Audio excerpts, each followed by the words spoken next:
A new mission from Command. Straight from General Ross, the Special Ops Thunderbolts team, a team of enhanced individuals primed for any covert assignment, receives their next target. In Germany, on a cliff face overlooking the ocean, a defunct Nazi base has been located. The mysterious power broker, a man making millions selling superpowers to the criminal underworld, has been using this empty base as a headquarters to synthesize a rudimentary super soldier serum. It's the Thunderbolts' job to take out the power broker and recover this serum for the US government. US Agent, Songbird, Pastepot Pete, though he prefers to be called Trapster, and the Mute Beetle are obviously up for the task, but a reluctant General Ross announces that they will be overseen by a specially chosen commanding officer. US Agent is confused. Isn't he always the commanding officer? Ross shakes his head.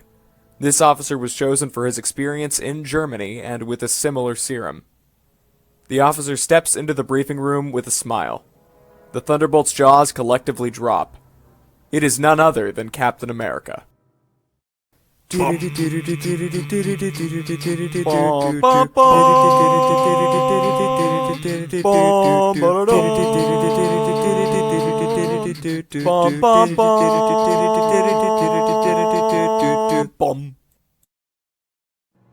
General Ross is visibly irritated. Having Captain Rogers join this team was not in my original plan. In fact, I don't know exactly who made the call, but because of his resume, he'll be leading the charge. Each member responds differently. US Agent is thrilled, having been a fan of Captain America since he was a kid, and collecting every Cap comic book he could get his hands on. Songbird is amused, but reserved. Pastepot Pete tries to introduce himself as Trapster, but everyone shoots him down, instead diving into the strategy of the coming operation. And Beetle, silent as ever, regards Cap with suspicion, which Pete notes. Captain America is ready to assist a true military squad, being restless from the imperfect and unprofessional Avengers team. He is worried about more super soldier serum getting into the wrong hands, fearing others like him would be used as weapons. And so, with a wink, orders, Thunderbolts, assemble. Landing in Germany from a stealth jet, Cap notes that the base they're assaulting is the very same where Johann Schmidt's mysterious disappearance took place. Direhound Fortress, situated on a cliff overlooking the sea. Around the base is a squad of mercenaries, all bearing a blue scarf. Their trucks patrol the base. The mission goes into action. Without having to make an order, the Thunderbolts attack. Songbird and Beetle launch into the sky, raining bullets onto the soldiers below. Pete fires globs of glue that stick the mercenaries to the ground, making them easy targets for Walker's shield. Cap is impressed, but also concerned. The Thunderbolts fight with incredible agility and teamwork, but also extreme prejudice, leaving none alive. With the team now under fire, Cap takes charge, leading by example and only incapacitating his enemies, which Walker notes. Grab the trucks! Beetle swoops down from the skies, slamming hard into the side of a truck and using his supersuit to rip the door off. Walker climbs into the vehicle and plows through the remaining soldiers. Using the power of the truck, he breaks down the doors of the base with ease. The Thunderbolts are now inside. Cap is uncomfortable inside an old Nazi base like this, but the others are curious. Beetle in particular explores as much as he can, seemingly interested by the smallest bits of tech or weaponry left behind in the war. Songbird, using her voice as an echolocation tool, attempts to locate the power broker's lab. The lab is in the basement. After fighting through more goons, the team arrives at the lab, where they meet the power broker. He is attempting to gather all the serum he can to escape. You're under arrest, broker, US Agent declares. All of this is now the property of the United States. The broker laughs. You American scum aren't getting any of this. He throws a lighter behind himself, igniting the lab and beginning to destroy the serum. The Thunderbolts spring into action to try to control the burn so the product isn't ruined, until Captain America steps in front of them. Just let it burn down, he shouts over the inferno.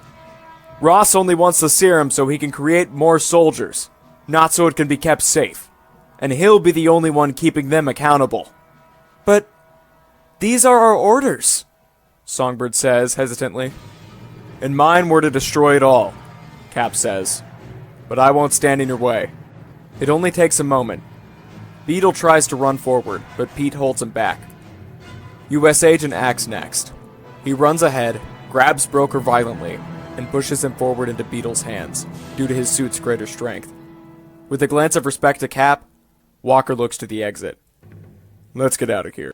With the base burning behind them, the Broker slips out of Beetle's hands and runs back into the building to recover the serum stash. Beetle immediately volunteers to fly back after him. Once Beetle returns to the lab, the Broker is defiant. You Americans can't steal my life's work, he shouts.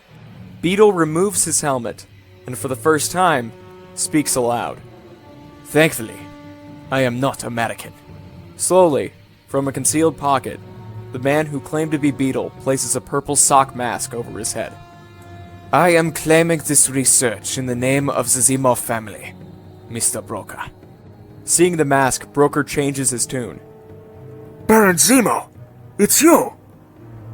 Broker begins to thank him for all the financial support, and that he couldn't be sure it was him until he saw the mask. He also says that Zemo is welcome to any of the work, but that they must work quickly before it burns around them. Zemo sighs. I thank you for your service, Mr. Broker, but I can take it from here. Zemo shoots the power broker and picks up 2 vials of serum. Before he can leave, his face, boots, and helmet on the ground are shot by globs of paste. Pastepot Pete had been suspicious of Beetle for a long time, and saw this as a chance to chase him down. Zemo is impressed that Pete was able to keep up with him, but that it's futile in the end. After all, Pete, as brilliant of a tactician as he is, his weapon is only glue. With a heartfelt statement that he did truly enjoy working with the Thunderbolts, and that he saw Pete as a good man, Zemo shoots Pete as well, and tries to escape the base before it crumbles. But Baron Zemo's plan isn't finished, and Pete's death isn't in vain. As he exits the base, he asks to take off his boots and tries to remove his mask, but Pete's glue has it stuck fast to his face. The rest of the Thunderbolts, especially Songbird, are worried about their teammates but can't get back into the building without it collapsing. What they assume to be Beetle crawls out, before Cap recognizes the purple mask. Alarmed, Cap calls him out. Where did you get the mask of the Zemo family? Caught, a panicking Zemo tries to remain calm and keep his opponents off balance, stating that Pete is dead and that his mission was a success. Using Beetle's pack, he rockets off the ground, but Songbird gives chase. As they fly off, the damage sustained in the fire makes Zemo's flight awkward, and Songbird hits him with a sonic scream. Zemo falls from the sky, crashing into the ocean below the cliff, with the team unsure of his fate. With the mission completed, and the serum destroyed, the Thunderbolts return to base. With heavy hearts, Walker and Gold hold a short memorial for Pastepot Pete. Walker calls a toast to their friend Pete, the Trapster, and the two begin to think of new recruits to rebuild their team. An irate General Ross berates Captain America for his loss of the base and the serum, but Cap returns fire, accusing Ross of wanting the serum to experiment on his own soldiers. Cap leaves Ross, satisfied with the mission's success, but worried about the appearance of Baron Zemo. Tired, he returns to his bunk, where he finds a special note on his desk. Thanks for coming in, Captain Rogers. Signed, General Nicholas J. Fury, Jr. Was I expecting to take so long a break in between the X-Men story and this one? No, not really. Am I sorry? No, not really. Got stuff going on, man. Before I get into the behind-the-scenes stuff, once more give a round of applause to Jinx and his incredible poster for Cap and the Thunderbolts, with the logo designed by Spider Rider. This is meant to be a much smaller story than the other 3 that I've completed. The whole purpose is explaining where Cap was during the Ultron incident, Germany, babysitting a bunch of ex-cons. This ended up turning into a super fun story in its own right, with some big ramifications going forward. I decided to keep the Thunderbolts team small, mostly because I didn't want to do about 20 characters like X-Men turned into, but also just to keep the characters focused. Walker is the true believer of the team, whose trust is only shaken by Cap's sense of morality. Songbird is the rookie, still learning from the others. Pete is the skeptic who doesn't feel like he gets enough credit, because his main weapon is glue. And Beetle is the hothead who turns into the traitor spy. Zemo. There will be much more for him in the future. And then finally, Cap himself. We thought it would be super fun to have Cap, the good guy standard in Marvel, be tasked with taking care of the less reputable side of the universe. The irony that he gives the example of breaking the rules is not lost on me. He was the last of the original Avengers to be remade, and it is the least drastic of the entire bunch. His was a touch-up as opposed to a full overhaul, and I'm glad to see how shiny he looks now. I don't know when the next story will be, but I can tell you it's one I'm super excited about. See the Guardians in the greatest show in the galaxy. I will say this one will likely end up more of a showcase than a full narrative, only because I really want to make some weird designs for my favorite team in Marvel. So look out for that. As always, thanks to Pelicar for the assistance, and also True Score, who has recently joined the Nth-Verse team. We may have some really cool stuff coming that he's been leading the charge on. That's about it for now. And so, until next time, later.